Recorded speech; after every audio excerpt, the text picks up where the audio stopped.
Hey everyone, it's Hawk, back again with another tier list, this time for Angmar. I apologize for how long it's taken me to release this one. Things have been quite hectic for the last couple of days, of course.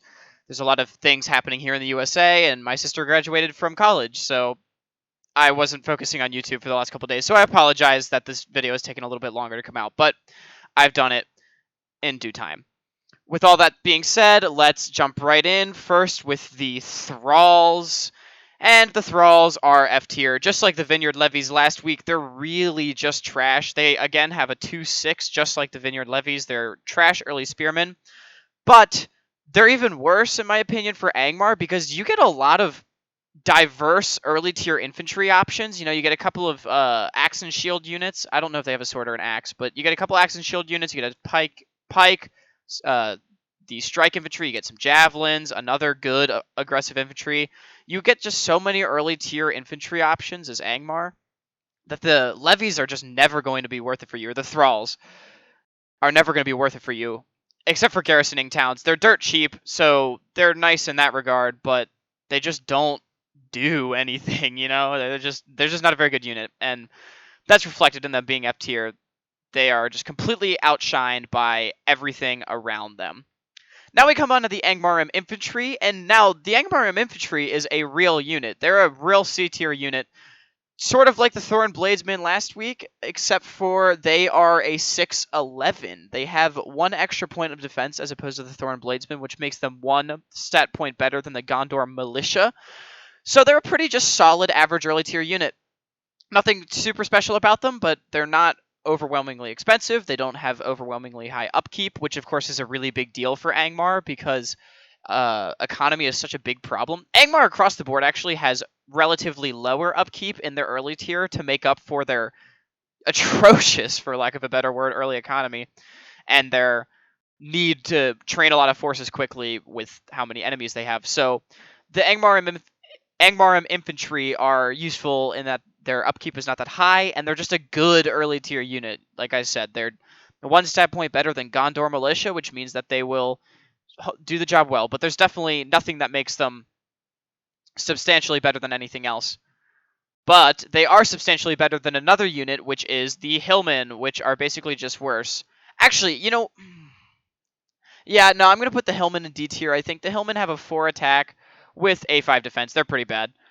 Again, just worse than your Angmarum infantry. There's slightly more of them, and they cost significantly less, which is a pretty big deal. But they're AOR restricted to your root hour regions, so you can't train them as many places, and they're a lot worse stat-wise.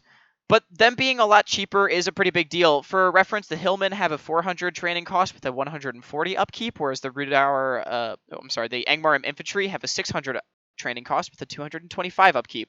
So, significantly cheaper for your Hillmen, and you're getting more men for your money. So that is good, but they're basically half as good in terms of their stats, even worse. They have less than half the defense of the Angmarum infantry, and then 2/3 the attack. So they're significantly worse on the stat line. So they're definitely a D tier unit that also is overshadowed, kind of like the Thralls, in that there's a better mainline infantry option at this tier than them. So that's why they get put where they are. Then we have the Root Hour Pikemen. The Root Hour Pikemen are good.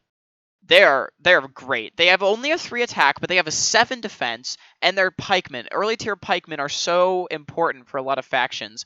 And they're also, again, very cheap, and they get a lot of men in the battalion. They have a 520 recruitment cost with a 215 upkeep, and then they have a 60-man battalion in the EDU, which means that they have about 160 odd soldiers, 150 in the battalion, which means that they're quite a large pike unit. And even though their attack is relatively low, again, if you triple it for pike units, that's more accurately what their attack is. So they're about a 9-7, so they're really quite good. They're not as good as the Arid Lewin pikemen that you're going to come across, who are, I think they have maybe 1 point higher in attack or 1 point higher in defense, something like that. But they will definitely hold their ground. And again, they're cheap. There's a lot of them. They are AOR restricted, being root hour units, but the root hour units are also just cool. I mean, I like just the brown fur look that they have, and I think it's cool that this faction kind of meshes the men of root hour with some orcs, with just Northmen in general. the whole concept for the Angmar faction, since it's been reworked in version 3, is really, really awesome. So, Root Pikemen are just a solid unit, and having early tier pikemen is really, really important. Especially the Dunedain will have some cavalry. The High Elves will have a little bit as well, so it's nice having an anti-cav unit. And they're your only anti-cav unit at this tier outside of your Thralls, and the Thralls are trash. So it's really nice to have a good, solid anti-cav unit, a good, solid line-holding unit. Just they fill a great role for the faction, and definitely a good unit. But still not amazing because their stats don't stand out particularly high. Now we have the Root Savages, and the Root Savages are a pretty decidedly average, even low tier early strike infantry. They have a 6 melee attack, which of course is AP, and 6 defense.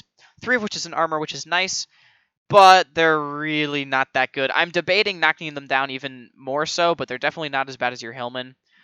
Cheap again, but more expensive than your pikemen slightly. If I saw that correctly. Yes, more expensive, less expensive than the upkeep. They only have 210 upkeep as opposed to the 215, but they're 30 gold coins more to train. So maybe about the same price when it's all said and done.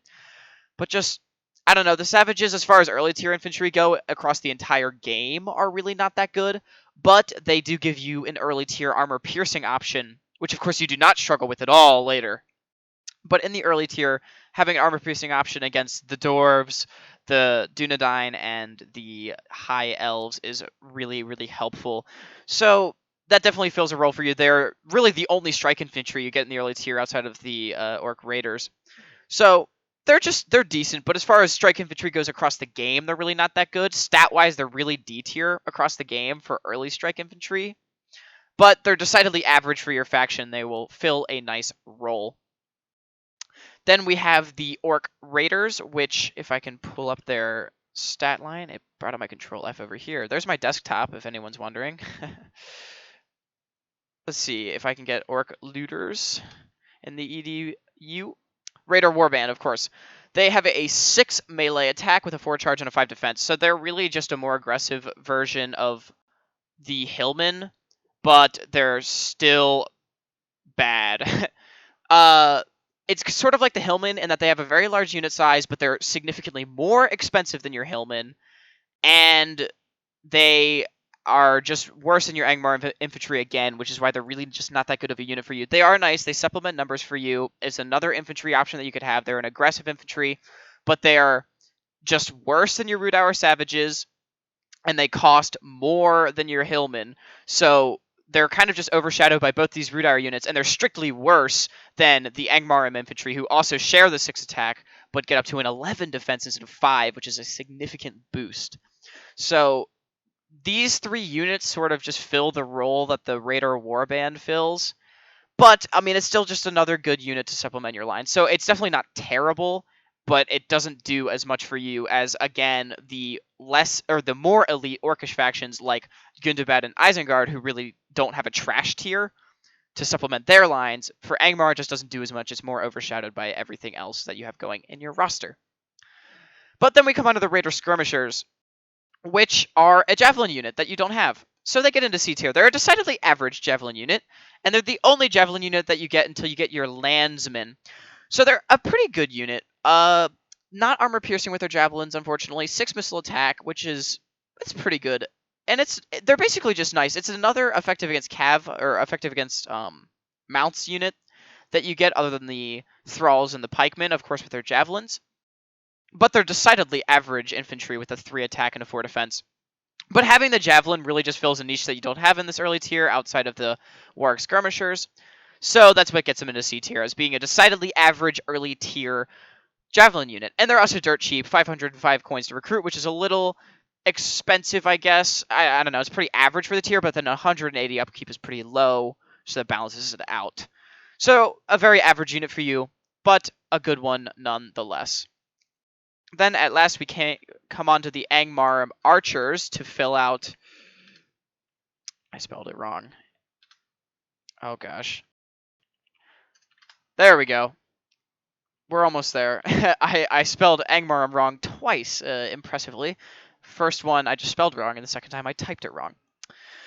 The Angmar Archers are, again, decidedly average early tier archers. Sort of following in the theme of Dorwinian last week, you have a decidedly average early tier across the board. There's nothing that really stands out as fantastic.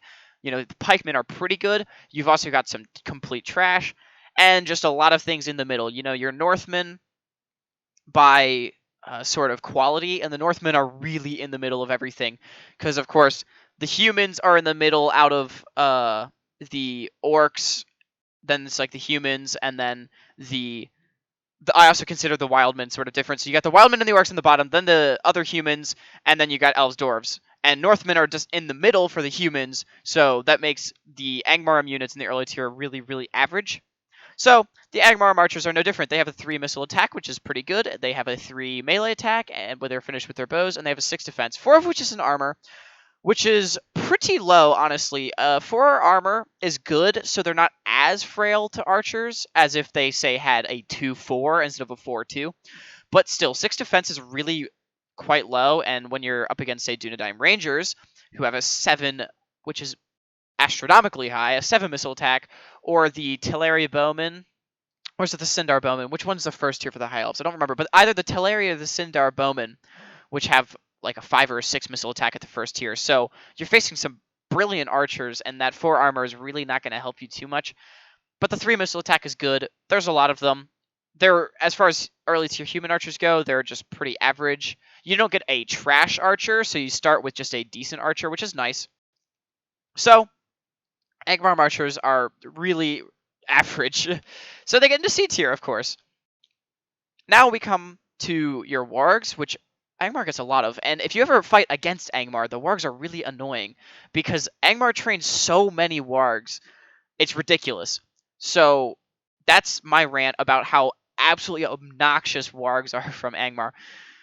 But anyway, that's neither here nor there, tangential. We have a 8 javelin attack with a 5 melee attack, 6 charge when they're done with their javelins, and they have a 8 defense, which is decent. They have a shield, which is nice, but 8 AP javelin, 8 melee, or sorry, 8 missile attack javelin, that is AP, is very good. With also 4 javelins, means that they will do some damage, but of course it's a mounted javelin unit, which means that there's not as many per battalion. But this unit is relatively good at picking off sort of weakened units or weakening units. If you need to run down a stronger unit, it's really good to weaken them with the 8 missile attack javelin. So that's kind of what they're good for, is sort of like the Thorn Patrollers from last time, is sniping specific units that will cause your army trouble. So this again makes them really average. 8 missile attack that is armor piercing is very good for a javelin in the early tiers, actually, but with them being a warg unit, they don't have that large of a unit size. So they're still, even though they get 4 missiles, they're not going to throw as many javelins as an infantry javelin unit would. It's compensated in the damage, but the low volume just makes them really good for taking out one unit that you don't want. And there are a lot of those. There are a lot of those if you need to take out, say, a Dunedain Bodyguard or Lord Elrond. I don't know. The Warg Javelins are definitely a good unit to weaken those and soften those up for the rest of your units. And when they're done, they're pretty crappy early game cavalry, but not totally garbage. They do have a 5 attack with a 6 charge, which is all right, and then a 8 defense, which is pretty low. But wargs are usually more aggressive than horses anyway. They do scare horses, which is nice, so they're an anti-cavalry option. So there's a lot of things going for the Warg Javelins, but I think mounted javelins in general are just not that good, especially when foot javelins are so amazing. So it's sort of a trade-off, but they're not a bad unit. They're, again, average. Now we have the Warg Raiders, and the Warg Raiders are also an average horse archer.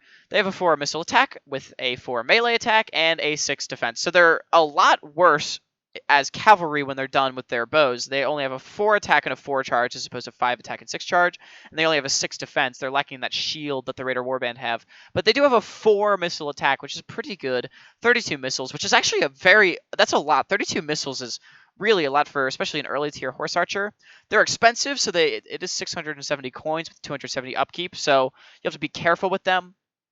But as far as early tier horse archers go, they're just average. Horse archers frequently get 1 more missile attack than their foot counterparts, because of course, the lower battalion size. You need to compensate the damage output.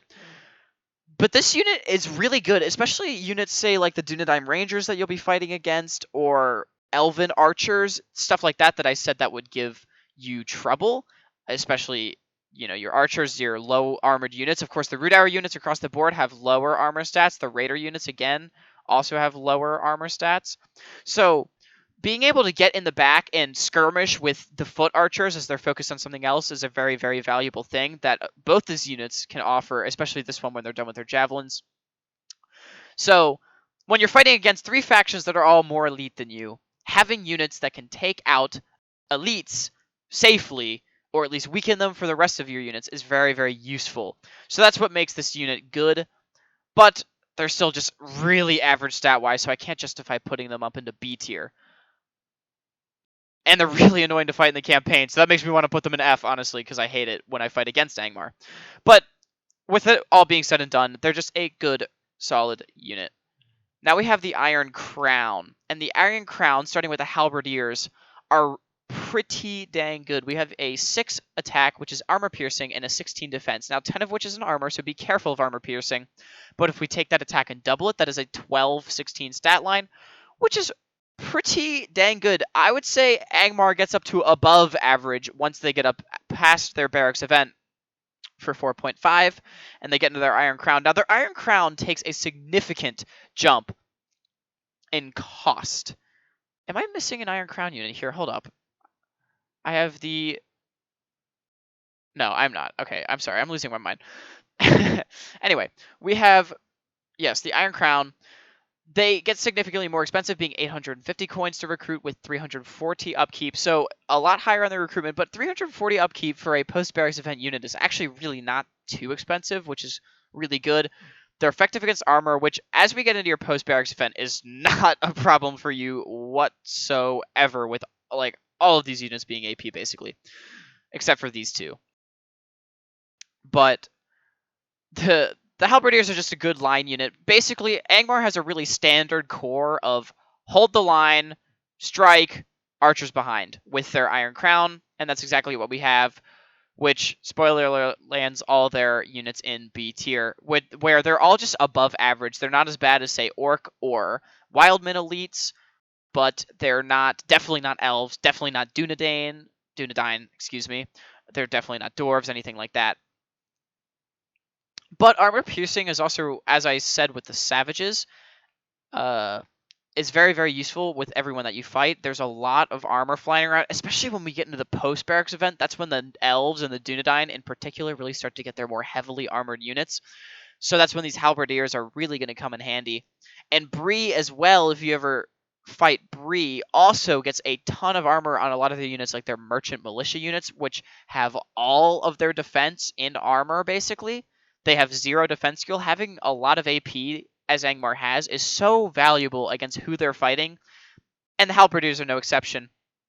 Then we have the swordsmen, which have the same defense at 16, but they have about double the attack, which is not armor piercing, and they're just more aggressive. They won't hold the line as well because they don't have the OP halberd animation, but they have a much higher attack and a 2-handed sword, which makes them more suited for striking in the back.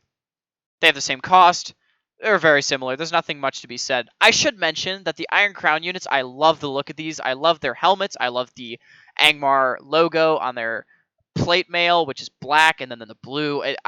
It's amazing. I don't know if Hummingbird made this or if someone else did, but whoever did a phenomenal job, especially with the Root Hour and the Iron Crown units. So I wanted to add that as well. And so that gives them some points. But there's really nothing to be said about the Iron Crown Warriors. They're just, again, like the Halberdiers, they're pretty good. And then the Longbowmen, again, are pretty good. They have a 5 missile attack, which as far as human archers go, is not as good. A lot of humans get up to 6 in their ranger tiers, but in terms of mainline, 5 is about the benchmark for post-barracks event archers. They have 28 missiles, 118 meter range. Oh, the more I look at this, honestly, the Iron Crown Longbowmen might be a C tier unit. They're really decidedly average. Again, 5 missile attack, it's not as good as a lot of human elites. This is more, this is on par with more, say, Gondor or Dol Amroth, who are not as well known for their archers, which of course you're not. You only get 2 but then you get your dark blade, so you get 3. But they're really just not that good because they only have a 6 melee attack when they're done, which is the same as your halberdiers, but of course not armor piercing, and they only get a 14 defense. Again, 10 of which is an armor, which means that they only have a 9 defense against armor piercing. So honestly, the Iron Crown Longbowmen are really not that good, in my opinion. They're really average. They're not as good as your infantry, which really can do a beating. Your infantry will hold its own against who you're fighting, and with the AP and everything. They will do the job against what you are up against in the Dunedain, the Elves, and the Dwarves. But the Longbowmen, especially compared to the Dunedain and the Elves, will just not hold their own at all. And so I think that bumps them down to C tier, where they're just an okay unit. They're nothing special. But that's okay, because you have a much better archer in the Darkblades coming right up. But before we do that, we have to do the last 2 Root Hour units. And the Root Hour units, we have the Huskarls and the Landsmen. And the Huskarls, first, are fantastic, but not fantastic. I should have said fantastic. That was a poor choice of words. But they have an 8 armor-piercing melee attack with an 8 charge and a 13 defense, which means that in terms of killing armor-piercing units, they are a lot better, or I should say well-armored units. They are a lot better than your swordsmen, because of course the swordsmen have 5 more attack, but a lot of the units you're going to start to be facing are going to have more than 10 armor, so you can make up for that attack differential with the landsmen, but they have a lower defense. And if the unit is not well armored, your swordsmen are going to do a lot better, your Iron Crown warriors. But they look cool, and they're still a good unit. So against, say, the dwarves, you're going to want the Huskarls a lot. And of course, this is also the unique bodyguard for Morholt the Hillman, and he's a cool general. I think that's his name, Morholt. So against the dwarves, you're going to want the Huskarls a lot with their movement speed bonus and their armor piercing, and they're also less expensive than your Iron Crown. So they have some things going for them. But against lesser armored units, they're really not as good as your Iron Crown, which is definitely what stops them from getting into A tier. And then we have the Landsmen, I think they are, or I might be saying that entirely wrong, but the Landsmen are, I'm going to put them in A tier because they have a 10 AP throwing axe, which is so good. Throwing axes can do a ton of damage, and a 10 AP missile attack is so good. And then they get 3 of them, which is less, of course, than your javelins there. But still, 3 of them is really good with 10 armor piercing. This will absolutely shred a single well-armored unit, taking their numbers down substantially. And then when they get into their melee with their 10 melee attack and 11 defense, they will more than hold their own and be able to kill that weakened unit. So say you have a unit of, I don't know, Erdluin, what are they called? Longbeard Phalanx running at you with their heavy armor and their pikes. You throw your 3 axes into them. They go from 120 men down to 50, and then you run in with your 10-11, which is a decent stat line. You finish off the unit, which makes the Root Hour Landsmen quite good, and in my opinion, the best Root Hour unit in the roster, because of the fact that they have that throwing axe, and they're your best javelin unit, which is the biggest thing, is that the biggest reason they get into A tier is that they fill a role that none of your other units do in terms of being an elite javelin, which is why they get that boost into A tier. Stat-wise, they're definitely B tier or C tier. I talked up their stats a lot, of course, but they're really just B tier or C tier for their stats, but they're cheap, and they have a role to fill, and that is so important, because having good axe-throwing units or javelin units in an army, I think, is incredibly important to weaken certain units. So that makes the Root Hour Landsmen a very good unit for you. And they're really cool. I don't know what it is. I just think they're so cool. Axe throwing units in general, I think, are awesome. Then we have the Northguard, and the Northguard are formidable. Northguard have a 7 melee attack, which is pretty low, much lower than your warriors, but it is armor piercing, which means that they're only 1 worse than your Huskarls. So they're very, very good on the attack with the armor piercing, but the biggest thing is that they have a 24 defense, which makes them very, very beefy. With all this being said, I'm still going to put the Northguard in B tier, and people might cry out at this one, but here's my reasoning. First of all, 14 armor. If they get hit by armor piercing, their defense is only 17, which is not that good. So that's big thing number 1.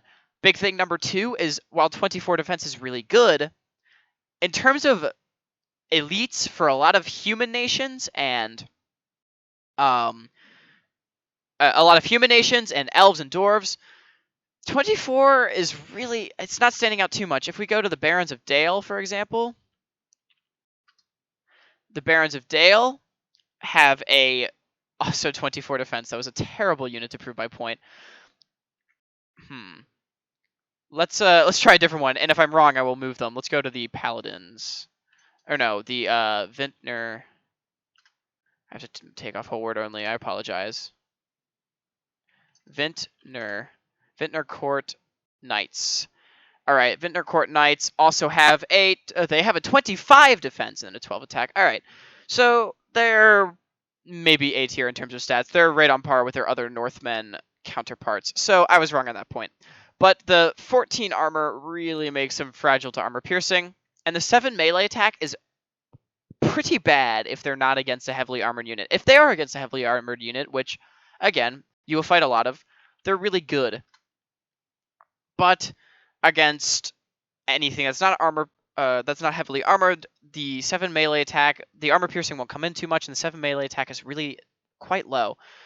So I don't know. I'll put them A tier because stat-wise they really are on par with the Barons and the Vintner Court Knights of Dale and Dorwinion. So that really warrants putting them into A tier, but they're a lot more situational, where they could be a lot better or a lot worse depending on what unit you throw them up against. And that 14 armor is something to be careful of. But with all that being said, I will leave them in the A tier for now, because they're a good unit. They're your best main infantry unit. I mean, because the Barrow Wights are heavily restricted, and this is your bodyguard. So in terms of actual infantry, they still are your best unit. So that would make them a solid A tier. Then we come into the Dark Blades, and the Dark Blades are basically Rangers, but they're cool, and that puts them into solidly A tier because they're Rangers, but they're cool. They get a 6 missile attack with a 190 meter range, which is actually very low for a ranger type unit, I guess I should say.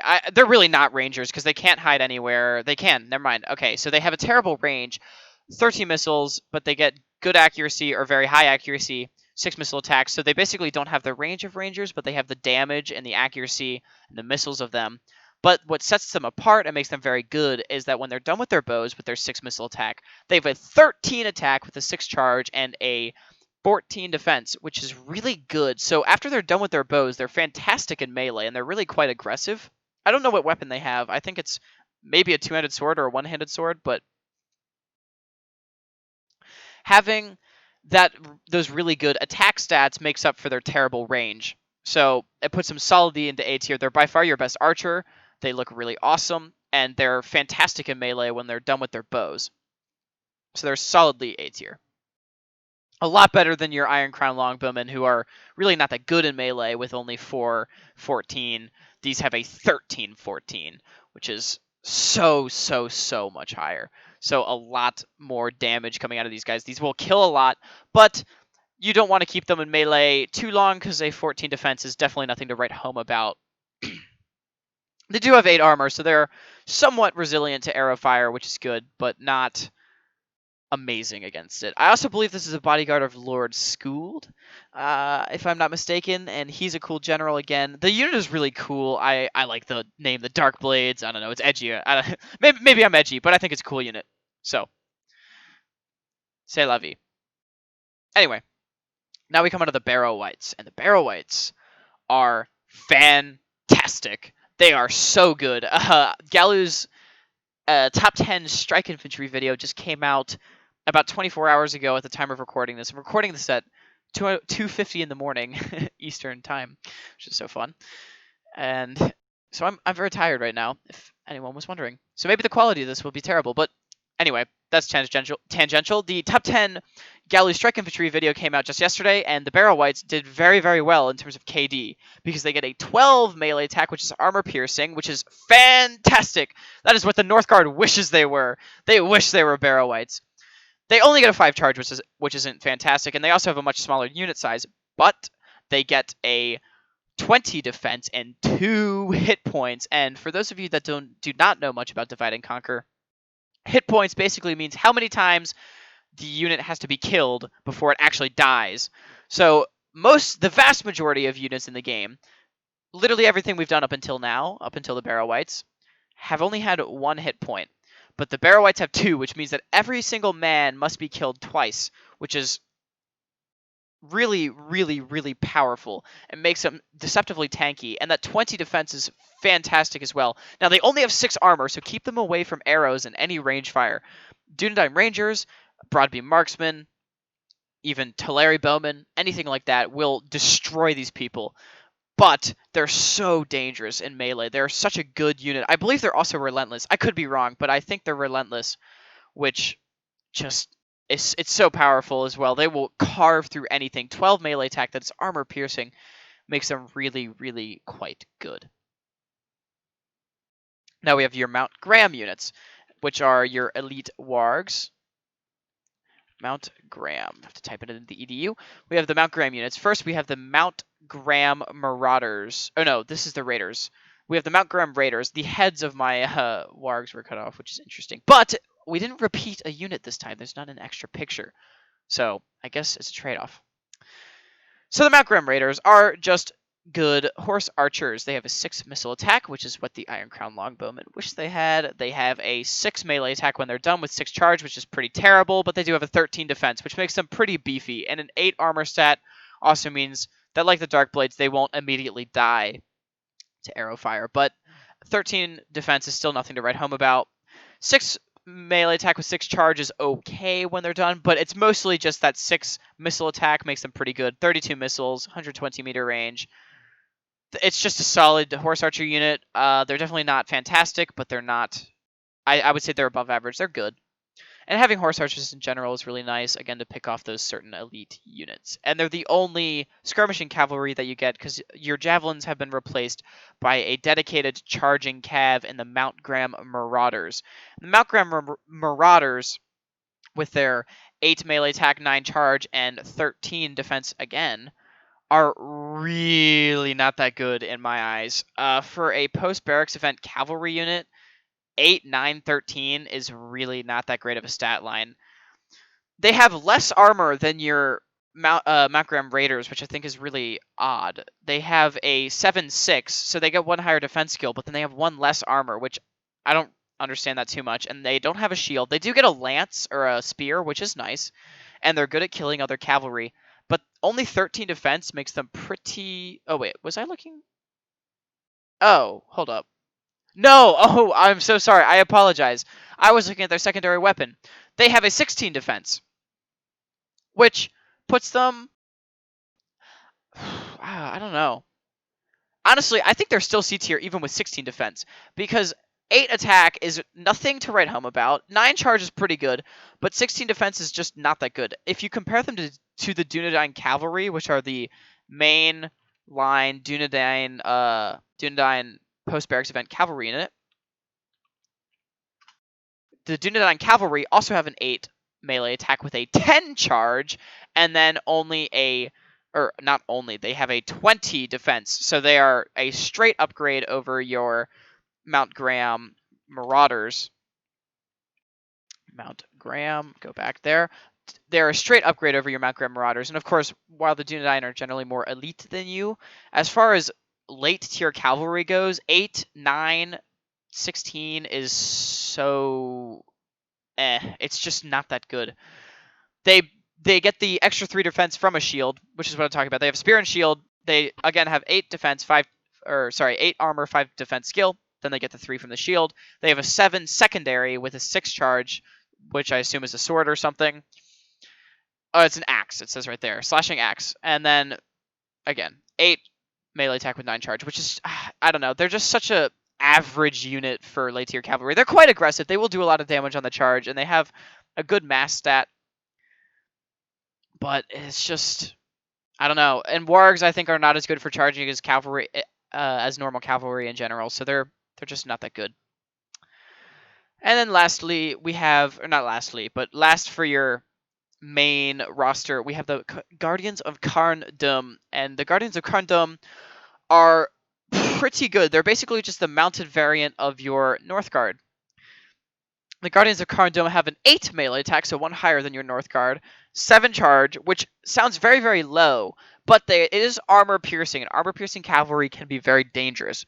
And then they have a 23 defense, which is pretty good.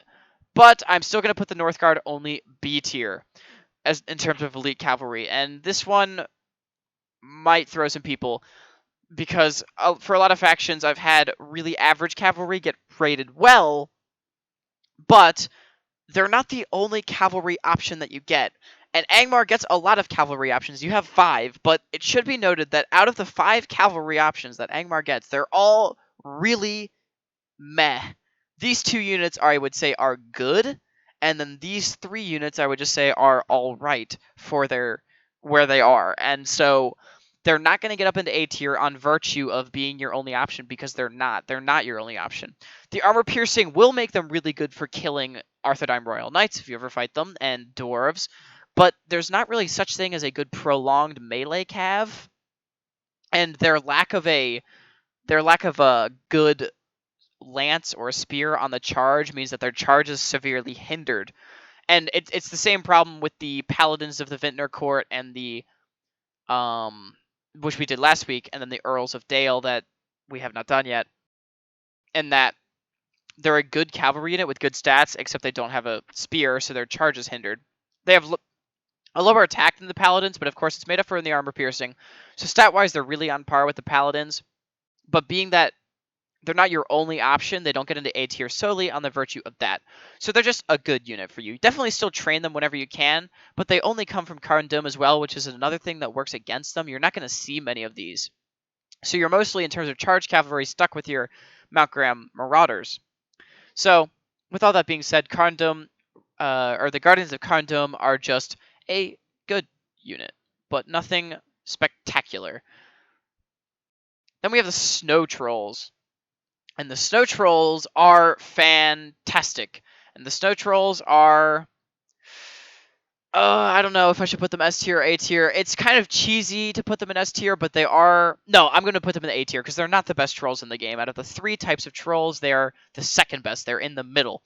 So, by virtue of that, I will put them in A tier. But if for units for you, they're fantastic. I mean, they're trolls. If I can go to their stats...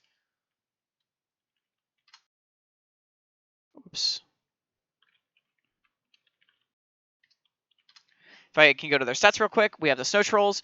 Let's see, they have a 42 melee attack with a 13 defense and a 42 melee attack with a 13 charge and a 36 defense, which is so good. And they have 6 hit points, which, as I said, means that they have to be killed 6 times for them to die. They only come from Gundabad and I think it's Nufka Reclaw. So they're really, you're not going to see very many of these, especially because then you'll have to upgrade Nafka Recall, which I think starts as a village. Or is it more of a Tarth? It's more of a Tarth, I think. They only come from more of a Tarth and Gundabad. Whichever one is the village south of Mount Graham. I think it's more of a Tarth. So you're not going to see these very much, but they're really phenomenal. But they're not the best trolls in the game, so they're not going to get into S tier based on that. But they're trolls. What more can you want? That makes them a fantastic unit in and of themselves, and they're better than the cave trolls of Moria. So, fantastic unit.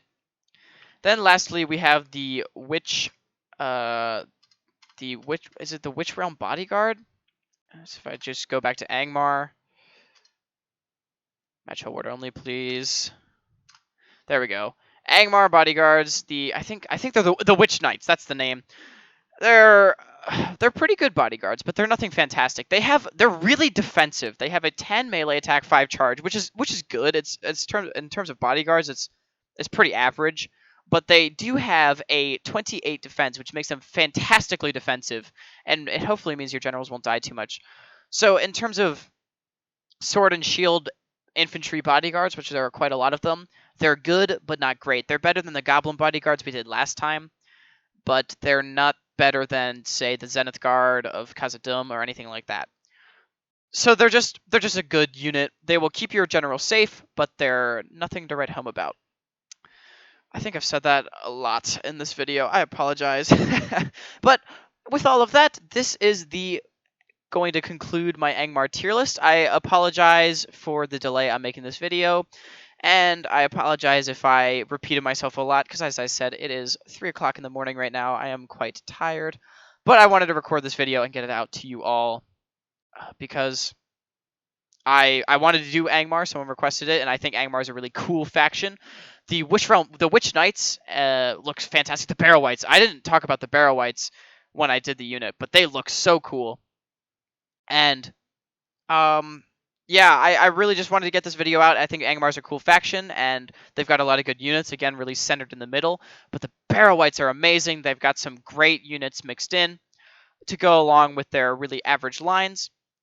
So I apologize if the quality was slightly lower due to my tiredness, but I hope you all could enjoy this video regardless. And with all of this, I bid you farewell, and I'll see you all later.